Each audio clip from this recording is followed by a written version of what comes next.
Good morning and a warm welcome to your show, Sunny Mornings in Encinitas.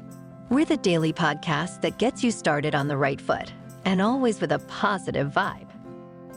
I'm your host, Melissa, and it's Monday, February 19th. You'll be interested to know 146 years ago today, in 1878, Thomas Edison patented the phonograph. The phonograph, which records sound on tinfoil cylinders, was inspired by his telegraph and telephone work.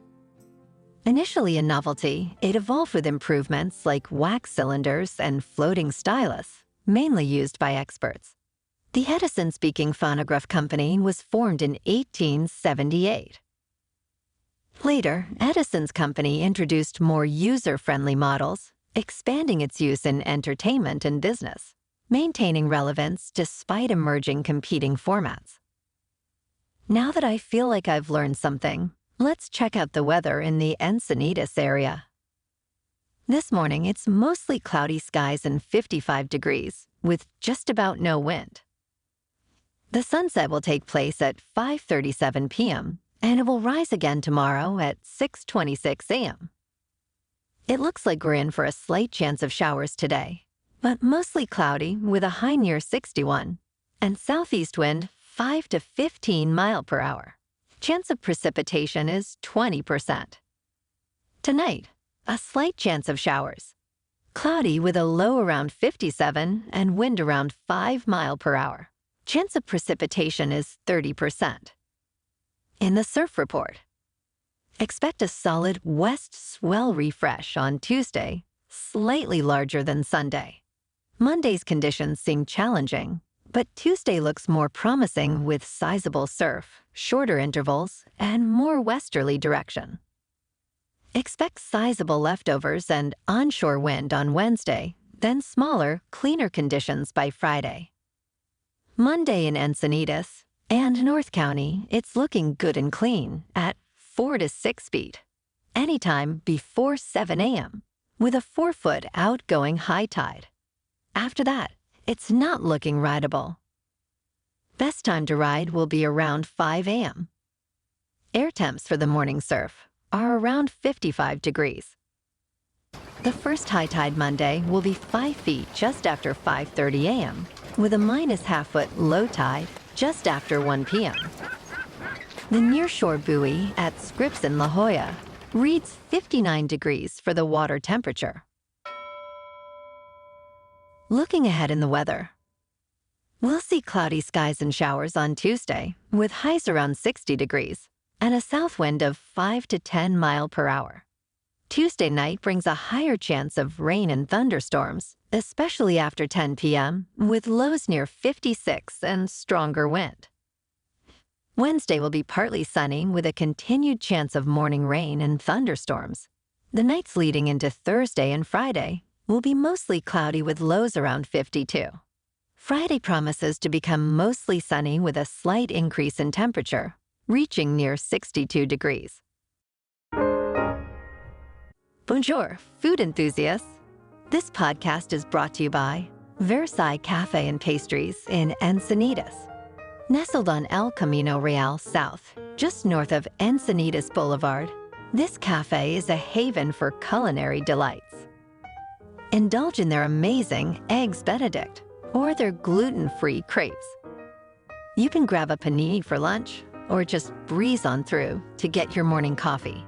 They are open every day from 8 to 5.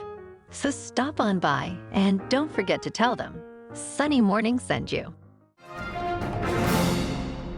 In local news, Marea Village in Encinitas, a mixed-use project with 94 apartments, a 32-room hotel, and commercial buildings, is progressing after a year-long negotiation over hotel room affordability. Initially approved in August 2022, it faced delays due to disagreements with the California Coastal Commission on low-cost hotel rooms. In October, a resolution was reached with Fenway Capital, the developer, agreeing to pay over $1 million instead of including the required amount of low-cost rooms in the project. It is to be stressed this payment is not a bribe and will supposedly fund other affordable local projects. The project, which does include 19 affordable housing units, is now awaiting building permits, with a groundbreaking expected later this year. I believe it is still undecided whether or not the rooms with an ocean view will be earmarked for the affordability treatment.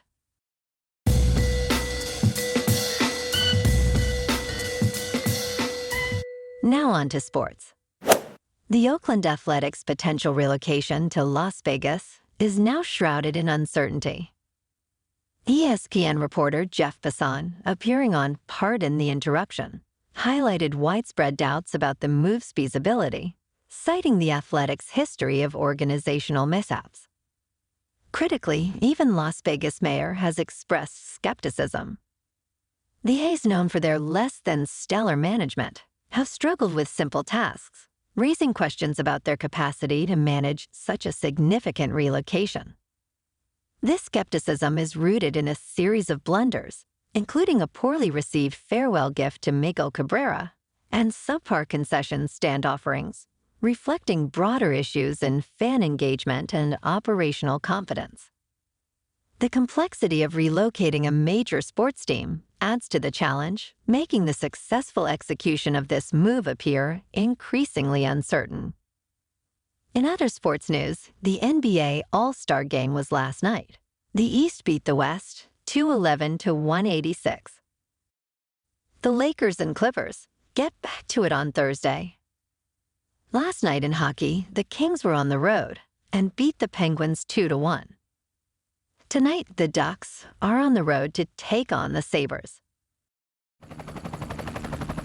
In top news, scientists are exploring groundbreaking geoengineering techniques to combat climate change, as traditional methods to reduce greenhouse gas emissions are lagging.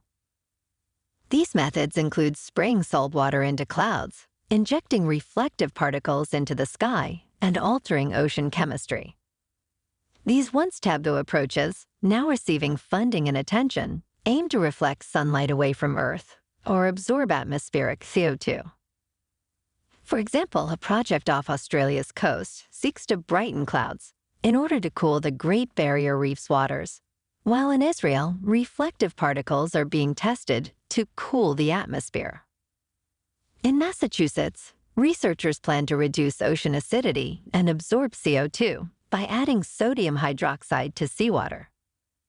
While these innovative experiments offer potential short-term climate solutions, they are met with caution due to risks like altered rainfall patterns or harm to marine life. The United Nations Environmental Assembly is debating the implications of such interventions, underlining the delicate balance between innovative solutions and unforeseen consequences. In business news, with record highs in the stock market, investors are debating the stock values using various valuation models.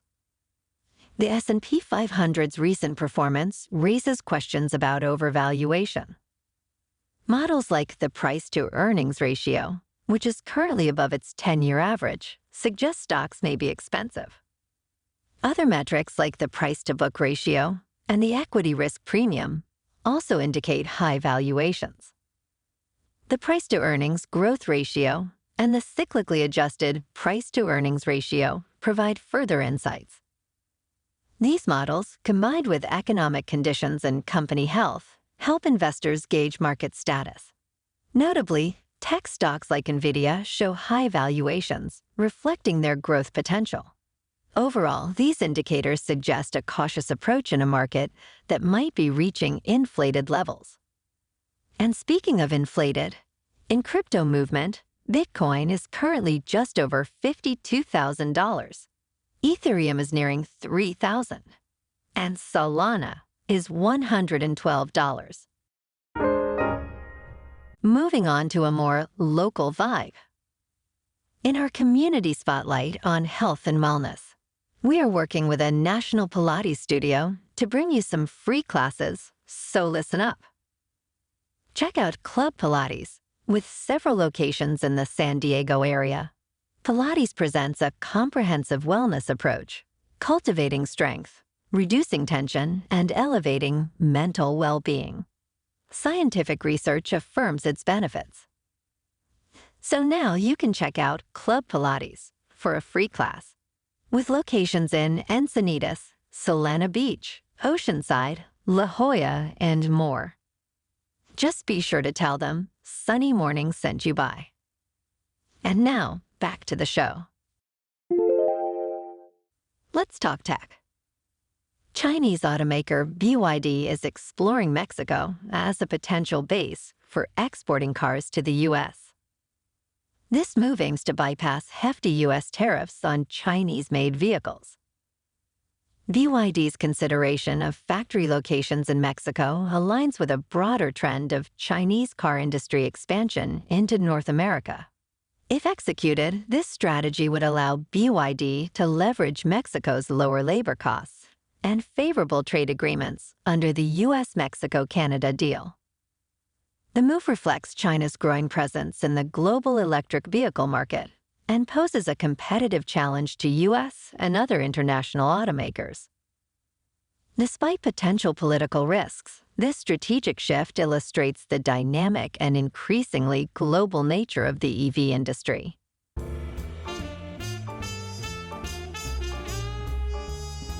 And in entertainment news, at the 2024 People's Choice Awards, Lenny Kravitz, now 59, was honored with the Music Icon Award. In his acceptance speech, he reflected on his unique journey in the music industry. Kravitz emphasized staying true to himself, despite industry pressures to conform. He turned down early offers that demanded he change his musical style, which didn't fit conventional categories. His success, a result of his authenticity and faith, spans over 35 years and includes 4 Grammy wins. Kravitz's mantra, "Never follow the trends," highlights his commitment to originality. He also expressed gratitude to his parents and performed a medley of hits, demonstrating his enduring impact on music.